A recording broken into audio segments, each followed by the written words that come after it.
apa kabar Anda hari ini? Senang sekali saya Melisa Gandasari bisa hadir menemani Anda dalam program Zona Inspirasi. Saudara, komitmen dan kepemimpinan Indonesia dalam pemajuan perdamaian dan perumusan norma cyber terus diperkuat. Peran aktif Indonesia dalam diplomasi keamanan cyber turut mendorong disahkannya berbagai rekomendasi dan tata kelola internasional yang dapat menjadi panduan berbagai negara.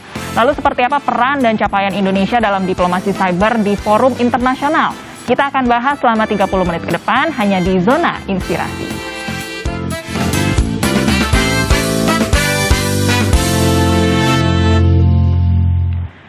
Ya, untuk membahasnya kini sudah terhubung secara virtual dengan Direktur Jenderal Kerjasama Multilateral Kementerian Luar Negeri Bapak Febrian Rudyard, dan ada juga peneliti di Center for Strategic and International Studies Mbak Fitriani, dan tidak ketinggalan ada Putri Indonesia 2020 Mbak Ayu Maulida Putri. Halo, apa kabar nih Pak Febri, Bu Fitri dan juga Mbak Ayu Ma?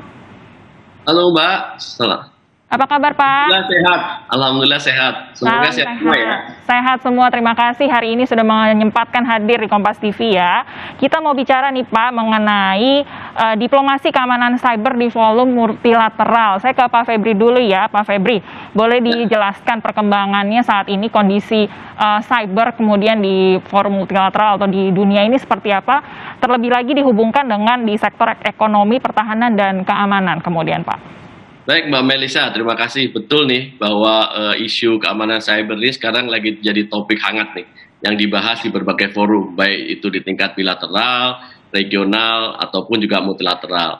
Apalagi kondisinya saat ini pas betul ya, di mana dunia dilanda pandemi COVID-19 yang sampai saat ini saya rasa baru sekalinya terjadi dalam skala yang demikian besarnya. Sepanjang karir saya misalnya nih sebagai diplomat yang udah hampir 31 tahun lah, nggak pernah kebayang gitu ya bahwa persidangan bisa dilakukan secara virtual, kemudian negosiasi juga jalannya online, bahkan proses pengambilan keputusan multilateral, internasional dan global pun berjalan secara online. Nah, tentunya fenomena itu akan menjadi suatu kenormalan baru bagi kita ya, dan kita melihat adanya peningkatan penggunaan internet yang sangat masif, sehingga kemudian jarang sekali sekarang rasanya kita temukan sektor yang nggak memakai internet atau tidak menggunakan ruang cyber. Apalagi Indonesia sekarang saat ini juga tercatat sebagai pengguna internet terbesar di Asia Tenggara. Sudah mencapai 202 juta jiwa per tahun 2021. Dan penetrasi internet sudah lebih dari 75% jumlah penduduk. Itu luar biasa sekali. Nah, menjamurnya pendirian startup juga bisa kita lihat, peralihan tren konsumsi masyarakat Indonesia ke sektor e-commerce, ya ini juga cukup fenomenal dan sebuah tren yang secara langsung akan meningkatkan pertumbuhan ekonomi nasional dan memberikan kesempatan besar bagi pasar. Dan fenomena ini sudah pasti terjadi juga di kawasan lain, khususnya di tengah situasi pandemi sekarang. Dan saya rasa inilah sebetulnya yang melatar belakangi maraknya pembahasan isu keamanan cyber. Karena memang kita sudah menyaksikan dan mengalami sendiri bagaimana pengaruh teknologi dalam menunjang kehidupan sehari-hari dan sektor vital di masyarakat. Aspek keamanan dunia di cyber ini menjadi semakin penting saya rasa dan relevan untuk tetap dibahas dalam rangka menunjang kepentingan pembangunan nasional dan global, Mbak Melisa. Baik, jadi memang kalau kita rasakan setiap harinya juga sekolah dari online, ya ibu-ibu setiap hari temenin sekolah online anaknya, yang kerja juga work from home, memang kita menggunakan internet dengan skala yang begitu besar begitu ya. Saya ke Mbak Fitri, dilihat tadi dari banyaknya penduduk Indonesia, begitu banyaknya pengguna internet bukan hanya di Indonesia dan juga di dunia, seberapa penting kemudian keamanan cyber ini harus kita berikan batas-batas dan tadi rekomendasi kemudian Mbak Fitri. Terima kasih atas kesempatannya.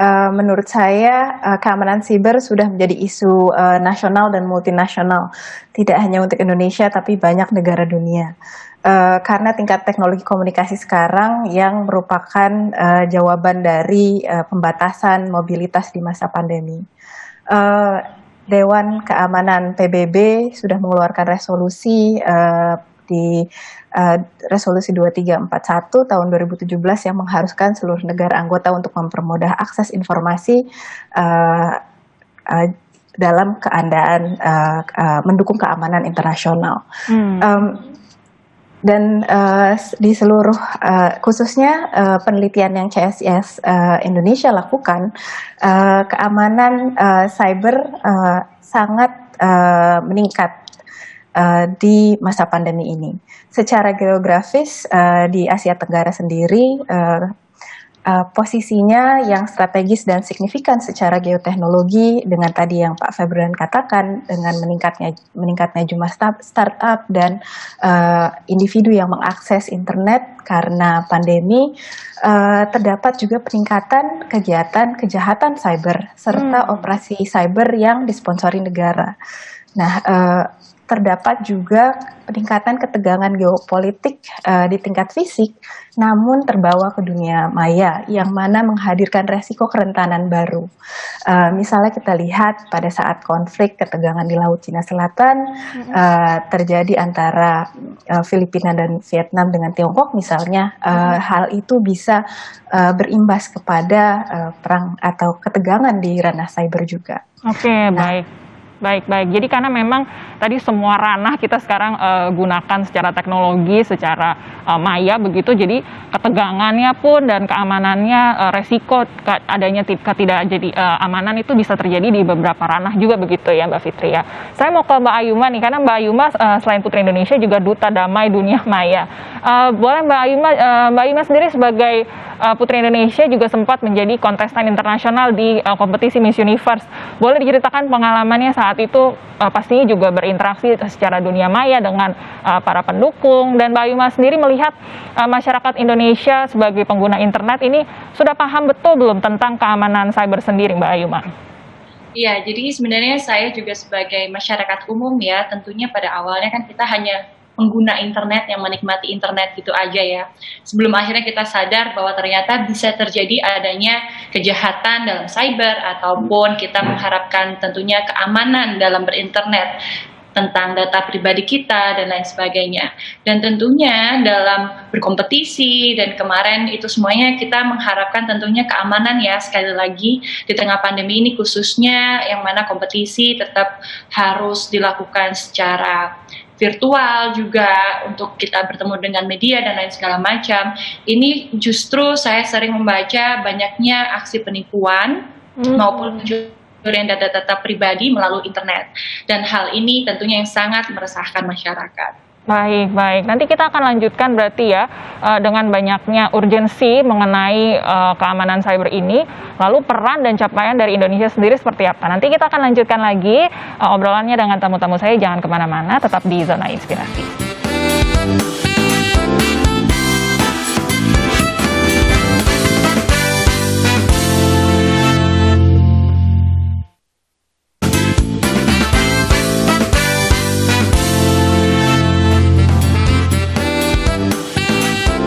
Di Zona Inspirasi Saudara, kami masih terhubung secara virtual dengan tamu-tamu saya di sini. Ada 3 orang, kita sedang membicarakan mengenai keamanan cyber kemudian.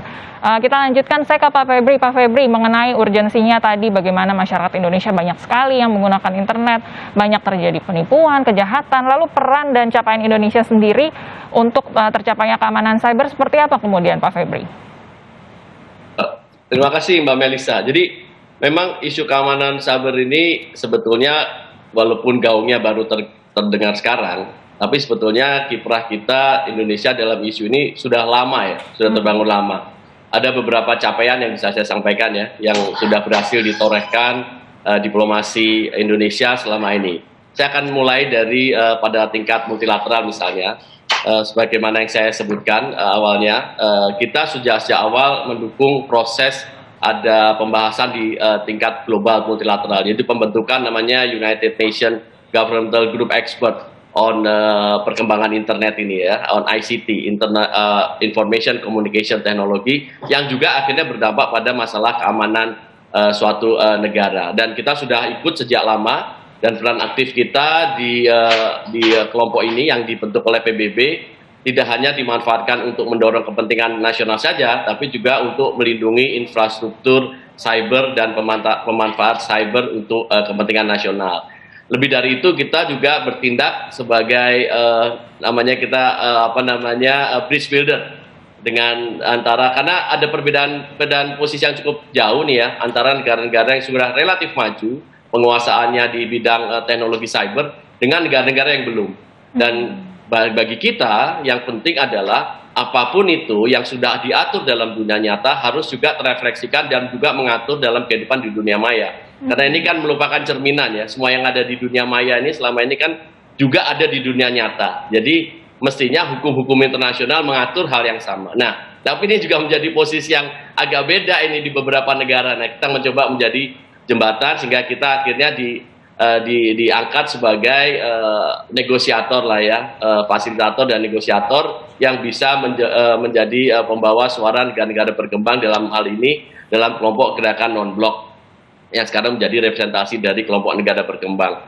Dan tentunya kita juga sudah terlibat cukup lama semenjak isu ini digulirkan. Saya ingat kita mulai dari tahun 2012 sampai 2000 sekarang.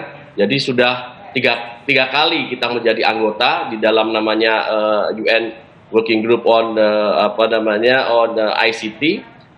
Saya alhamdulillah pernah menjadi anggotanya pada tahun 2012-2013. Dan ini pada saat kita menjadi anggota tidak tetap DK, mungkin Mbak Melisa ingat tahun 2019-2020 Ya. kita juga mengadakan pertemuan Mbak Melisa. Ya. Kita angkat ini isu ini ke DK. Ini sudah masuk menjadi salah satu potensi threat to international peace and security loh. Kalau isu keamanan cyber ini tidak ditangani dengan baik. Kita adakan pertemuan itu mengenai cyber attacks against critical infrastructure. Jadi banyak infrastruktur kritis di berbagai negara yang harusnya juga menjadi menjadi subjek dari perlindungan hukum internasional dari serangan cyber. Dan ini kita lakukan dengan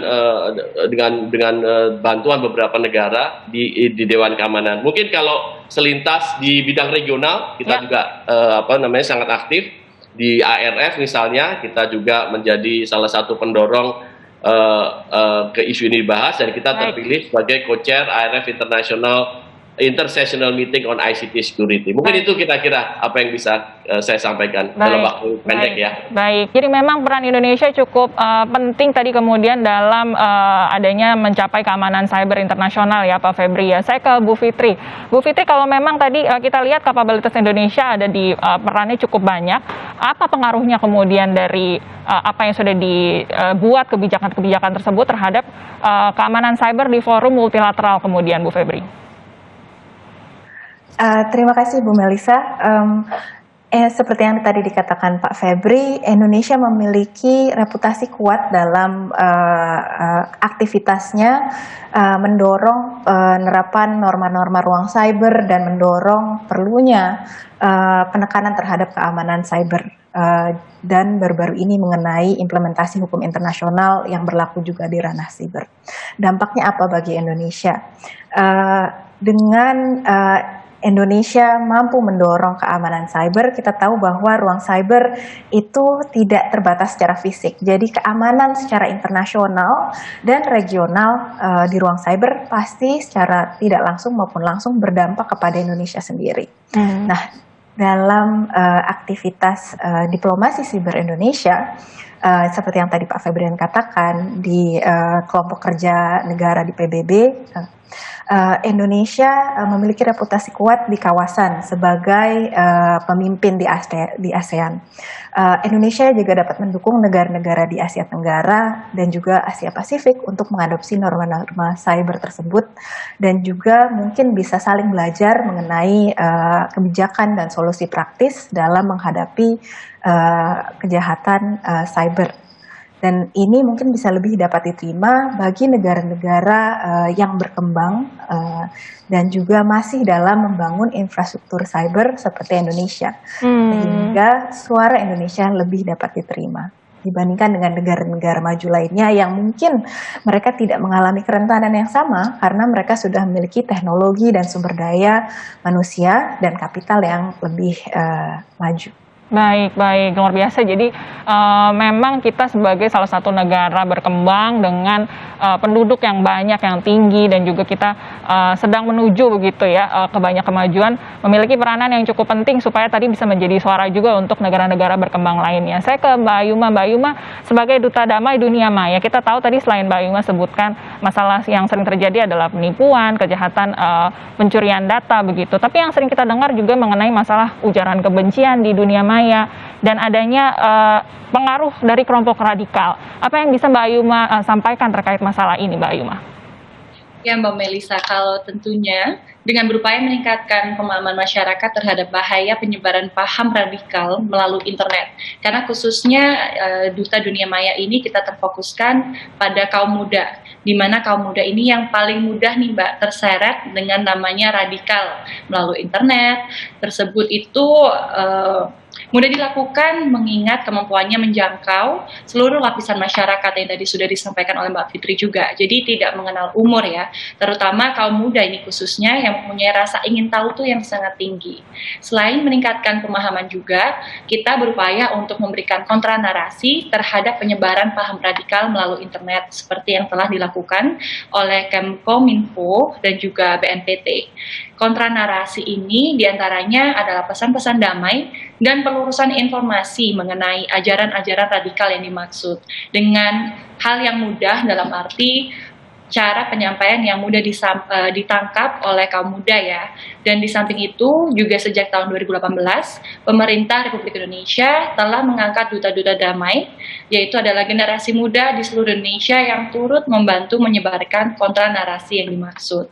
Dalam program duta damai ini bahkan masih terus berlangsung Mbak, mulai dari tahun 2018 sampai tahun 2019 dan juga tahun 2020 kemarin tetap memperluas jangkauan ke negara-negara ASEAN. Baik, baik. Kita doakan ya semoga semua pengguna internet pada akhirnya terus bisa beradaptasi dengan baik sehingga bisa menggunakan teknologi yang ada ini dengan baik, dengan manfaat yang baik ke depannya. Nanti kita akan lanjutkan lagi ya obrolan kita dengan tamu-tamu saya. Jangan kemana-mana, tetap di Zona Inspirasi.